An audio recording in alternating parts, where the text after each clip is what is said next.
গুরুত্বপূর্ণ ম্যাচে হারলো বাংলাদেশ। নিউজিল্যান্ডের অনেকটা বি টিমে এসেছিল খেলতে, তাদের বিপক্ষেও প্রথম ম্যাচে হারলো টাইগাররা।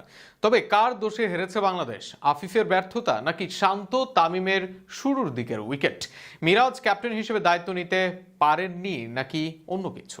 মিরপুরে সিরিজের প্রথম ম্যাচে শুরুতে বল করতে নেমে শরীফুলের বোলিং তোপে নিউজিল্যান্ড 50 ওভারে তোলে 247 রান। জবাবে ব্যাট করতে নেমে ভালো শুরু পায়নি বাংলাদেশ। শুরুতেই 6 বলে মাত্র 2 রান করে ফেরেন তানজিদ হাসান তামিম। এরপর গোল্ডেন ডাকে আউট হন সহ অধিনায়ক নাজমুল হোসেন শান্ত। নিজের পছন্দের ফরম্যাটে টানা ব্যর্থ এই টপ অর্ডার ব্যাটার আবারও হতাশ করেন। 2 বলে 2 উইকেট হারিয়ে চাপে পড়ে যায় বাংলাদেশ। সেই চাপ সামাল দেন টি-20 দলের ক্যাপ্টেন ও ভাইস ক্যাপ্টেন লিটন দাস। 76 বলে 57 রানের কার্যকরী ইনিংস খেলেন তিনি। আর অর্ধশত থেকে 4 রান দূরে থেকে আউট হন লিটন কুমার দাস। এরপর আবারও চাপে পড়ে দল। ডট বল বাড়তে থাকে হৃদয় ও আফিফের জুটিতে।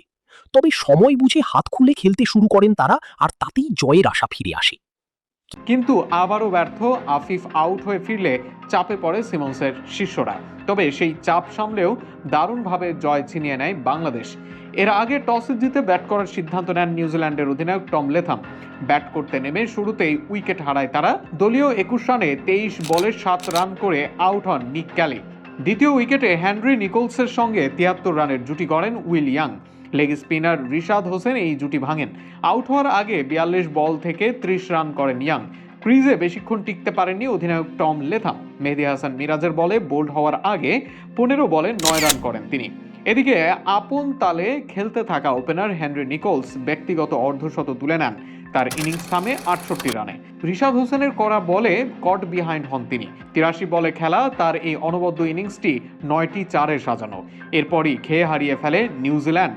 তবে এক প্রান্ত আগলে রেখে ব্যাট করতে থাকেন ড্যান ফক্সক্রফট। 52 বলে 50 পূরণ করেন তিনি। তার ইনিংস থামে 59 রানে। এছাড়া ব্লাইর টিকনার 7, নাথান স্মিথ 20 ও লেনক্স 1 রান করেন।